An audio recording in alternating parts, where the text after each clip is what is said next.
everybody, and welcome to the Wealthy LaLa Show with myself, Laurie Laursen. Today is episode 165-2. So, how are you today? How's things going? Do you guys have plans for your weekend? We have just had our grandsons for the past 4 or 5 days. So, we're going to get to have our weekend off or the next week and then have them again for a couple of days in the week after. Our daughter-in-law got asked to go on a yacht in that's sailing around Greece right now. So we've all gathered and banded together to support my son and her in her being able to take this trip. So it's pretty fun. Anyways, what's actually been coming up for me, and I wanted to kind of look at it, is this whole idea of retirement. I'm going to be 54 this month, and we have, it just seems like everybody talks about retirement, right? And you get to retirement, you get to have days off, life begins at retirement. It's sad if someone dies shortly after they retire, and all that kind of stuff. And as per usual, I'm always questioning things and looking at things. And I know for me right now, I would like to be doing something. I'd like to be doing something where I'm interacting and contributing with other people, but that it's a playful, that's an engaging, back and forth. I've got a hummingbird that's just hovering over the feeder right now. It's pretty cool. So anyway, squirrel, or should I say hummingbird? Oh, it looks so pretty. It's so cool. They're just fascinating. We've got a couple of them, and watching them feed and play with each other and stuff like that is it's awesome.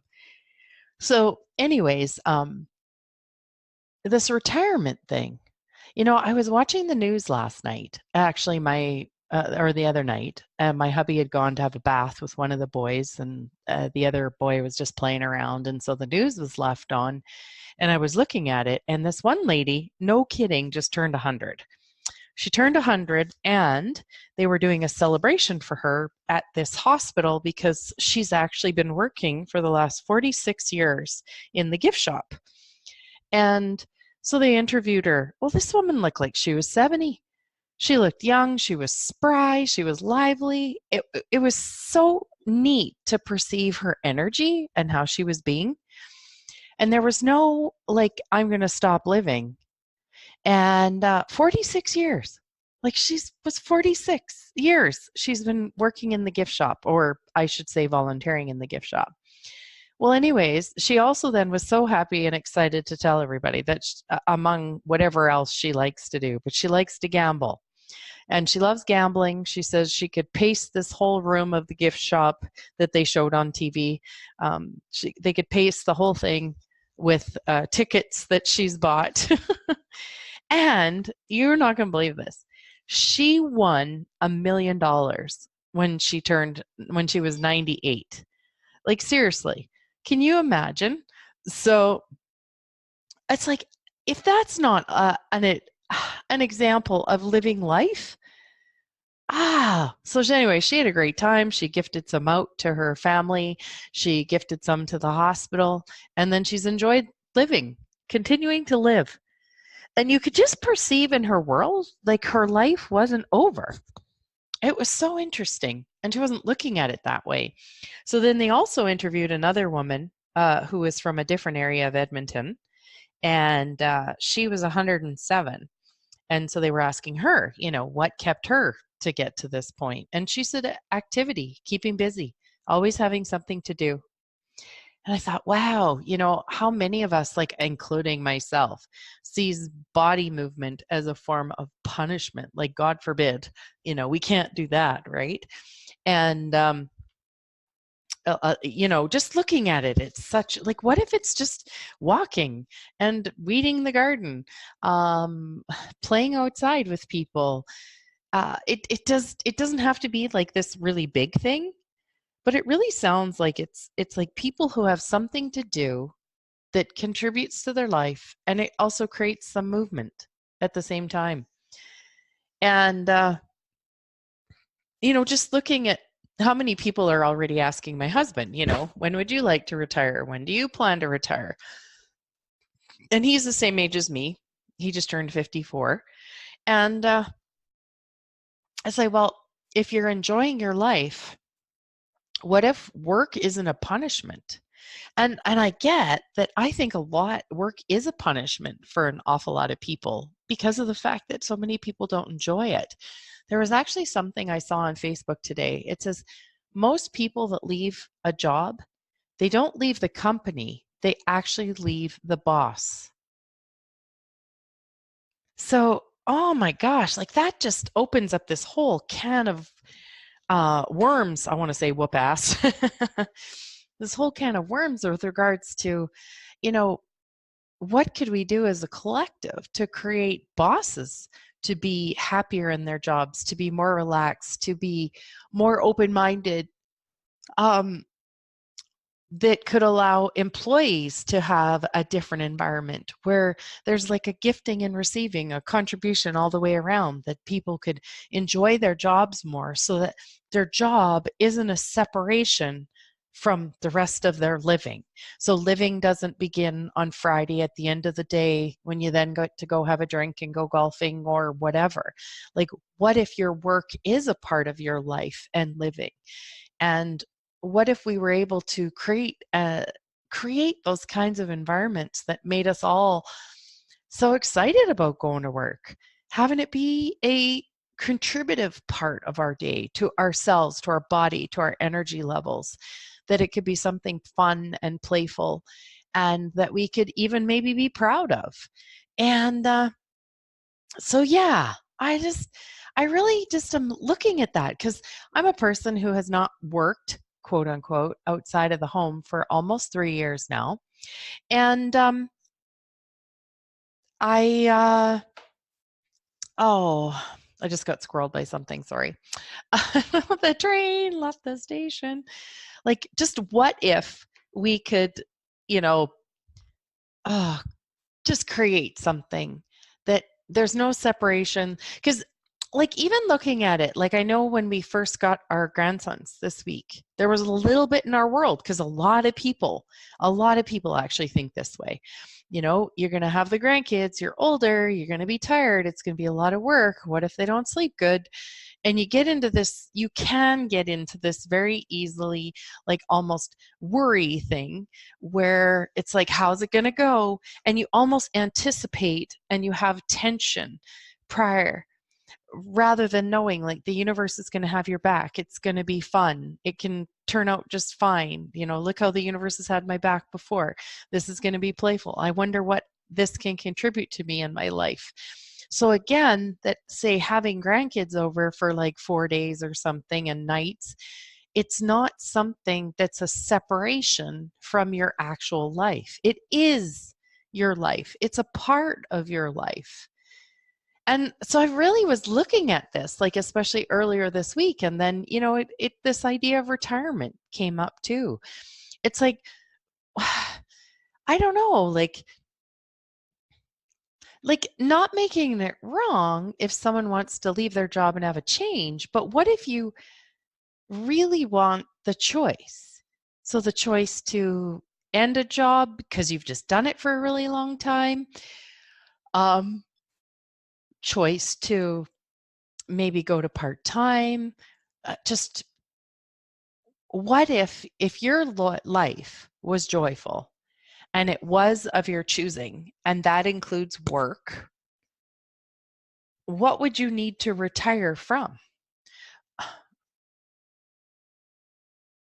Like, I just, yeah.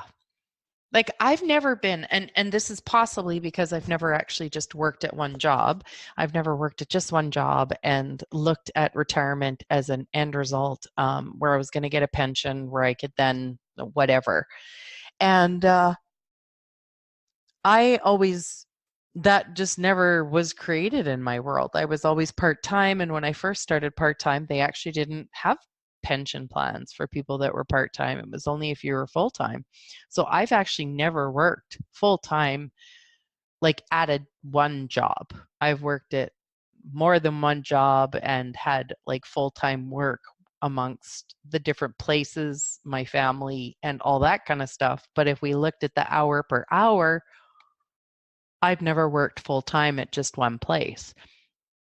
And so that wasn't something that was ever available to me. And I'm actually getting that it wasn't something I ever actually required.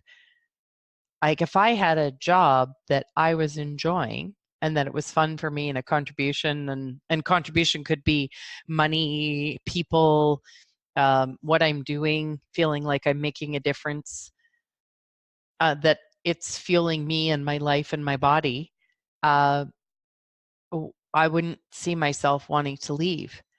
So, and that looks different for each of us. So for each of us, we may find that, quitting our job to then work full-time after grandkids is exactly what a person wants to do. That is the next choice.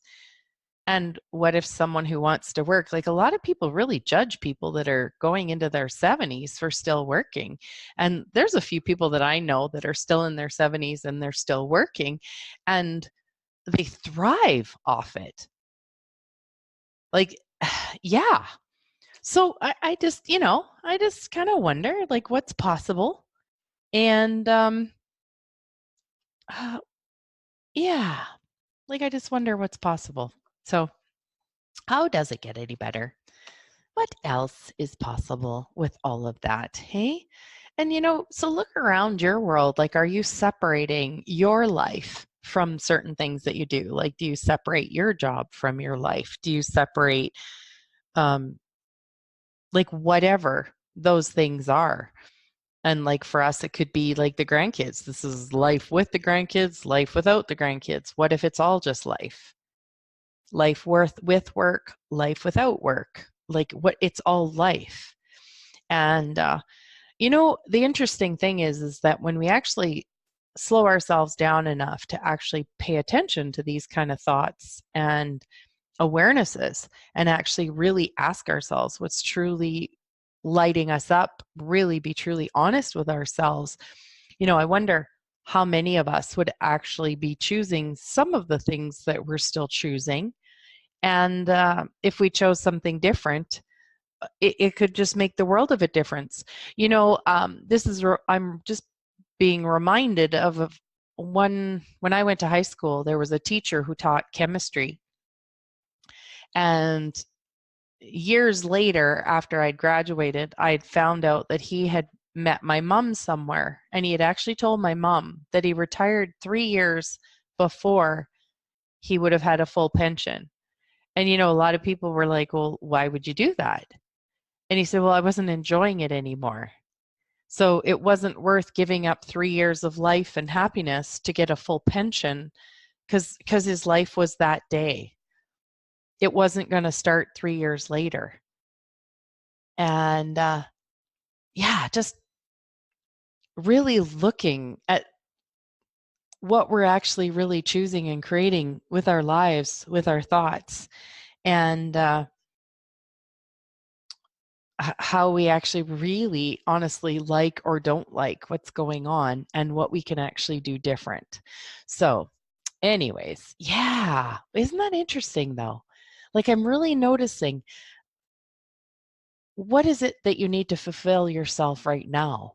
Not, 2 years, 1 year, 5 years, 10 years from now when you get to retire.